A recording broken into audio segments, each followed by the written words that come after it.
Bismillahirrahmanirrahim. Assalamualaikum warahmatullahi wabarakatuh. Saya Zanatul Istiana, NPM 220010111096. Nah, di sini saya akan mereview kembali materi yang sudah disampaikan oleh Bapak Sulis kemarin terkait dengan mengenal lebih dekat dengan prodi PAI atau Pendidikan Agama Islam. Ya, kenapa kita harus mengenal lebih dekat? Ya, karena kita sendiri sudah jurusannya Pendidikan Agama Islam. Jadi kalau misalkan kita sudah kenal sama dengan apa yang kita jalankan saat ini, insya Allah untuk kedepannya akan mudah, akan ada jalan untuk menuju apa yang kita inginkan, seperti itu. Nah, yang pertama itu terkait sejarah PAI atau FAI Unisma. Yang pertama ada API dan AI itu pada tahun 1959.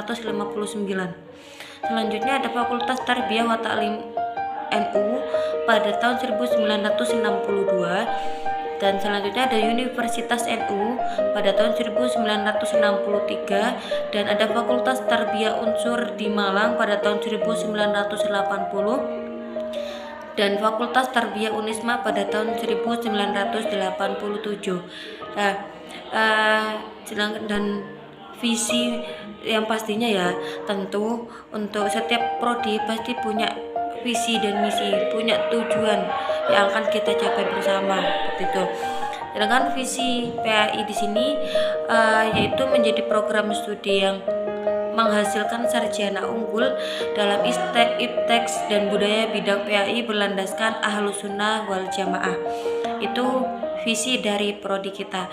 Selanjutnya untuk misi prodi Pendidikan Agama Islam, yang pertama melaksanakan pendidikan dan pengajaran dengan baik, menyelenggarakan penelitian berfokus pada pendidikan agama Islam berdasarkan Ahlus Sunnah wal Jamaah. Ya, selanjutnya problematika mahasiswa PAI. Yang pertama itu prodi PAI itu bukan cinta pertama. Ya, paham ya nyampe sini, prodi PAI itu bukan cinta pertama. Dan yang kedua, mahasiswa PAI itu dianggap pinter. Selanjutnya rayuan dan Kota Malang. Dan yang terakhir antara akademis dan organisasi. Tuh. Nah, untuk refleksi mahasiswa PAI menghadapi tantangan zaman itu, yang pertama ada isu teknologi. Nah, ini mahasiswa harus benar-benar menguasainya. Nah, selanjutnya ada isu literasi. Kita harus menanamkan mindset sejak sekarang, dimana kita harus rajin-rajin nabung buku. Istilahnya seperti itu. Ya, untuk apa? Ya mungkin nanti bisa untuk referensi waktu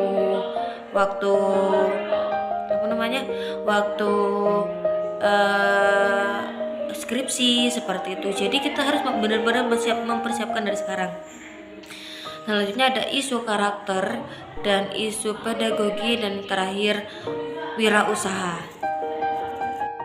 Oke, kita lanjut ke review materi yang kedua, yaitu tentang kepemimpinan dalam kepemimpinan masyarakat. Nah, di sini ada yang namanya leadership, ada yang namanya leader. Nah, apa itu leadership dan apa itu leader? Nah, leadership itu kemampuan untuk menginspirasi, untuk bekerja sama sebuah kelompok untuk mencapai tujuan tertentu. Ya, sedangkan kalau leader, apa yang dimaksud dengan leader? Leader itu adalah pemimpin. Leader itu adalah seorang yang bisa mempengaruhi orang lain untuk mencapai tujuan itu. Nah, apa saja konsep-konsepnya? Nah, konsep-konsepnya di sini, konsep of leadership di sini ada 4. Yang pertama ada Stockdale, ada Gardner, ada Merton, dan ada Tolbrook. Yang Stockdale di sini adalah proses mempengaruhi suatu aktivitas atau kegiatan dapat berlangsung mencapai tujuan. Sedangkan Gardner di sini memberi contoh pemimpinan untuk membujuk anggotanya untuk mengambil tindakan yang sesuai dengan keputusan pemimpin atau keputusan bersama. Dan untuk Merton yaitu terkait komunikasi atau interaksi seorang individu mempengaruhi individu lainnya.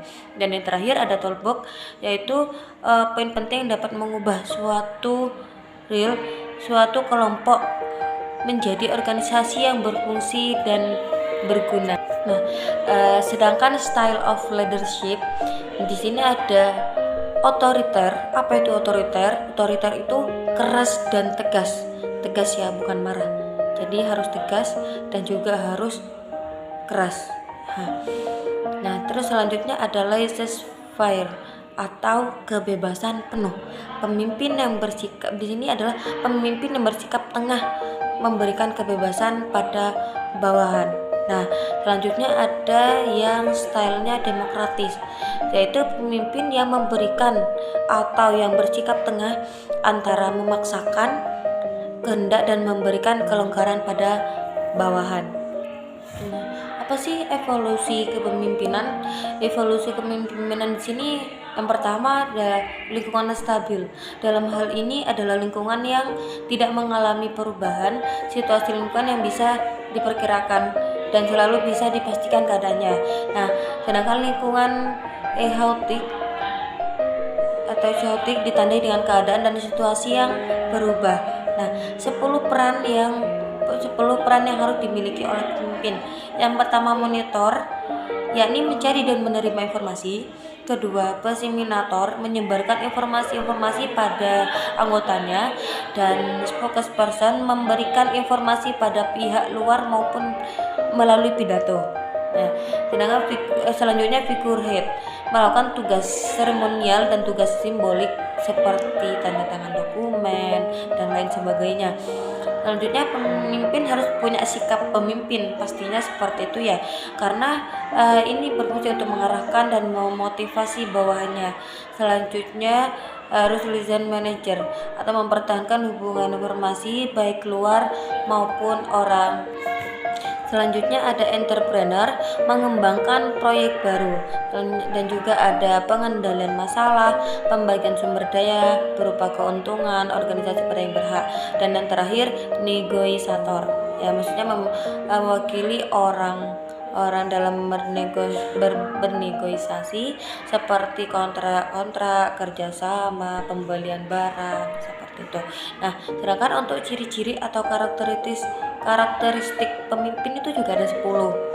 Yang pertama seorang inovator, yang kedua seorang yang kreatif dan original, yang ketiga tugas pengembangan organisasi dan berfokus pada orang, menginspirasi kepercayaan dan komitmen, wawasan jangka panjang, bertanya apa dan mengapa. Nah, melihat horizon dan menentang status dan memberi perubahan. Dan terakhir, melakukan sesuatu yang benar. Kenapa? Karena ya seorang pemimpin itu akan menjadi contoh bagi bawahannya atau bagi anggotanya, seperti itu. Nah, sumber daya kekuatan kepemimpinan itu, kekuatan pribadi itu kurang lebih 50%. Untuk kekuatan pengetahuan itu ada 35% dan kekuatan peran itu ada 15%. Bismillahirrahmanirrahim.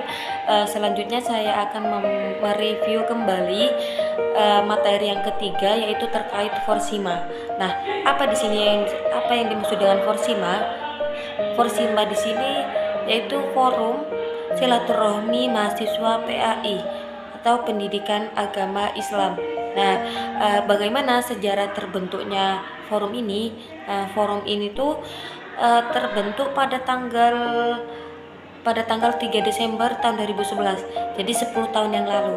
Oke, selanjutnya merupakan forum mahasiswa PAI tertinggi ya, meskipun ini non struktural.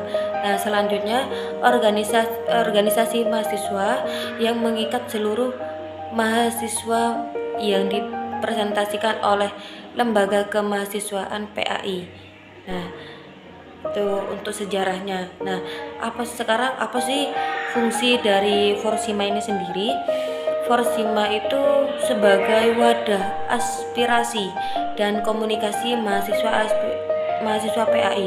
Selanjutnya bisa berperan aktif di bidang agama Islam melalui forum ini.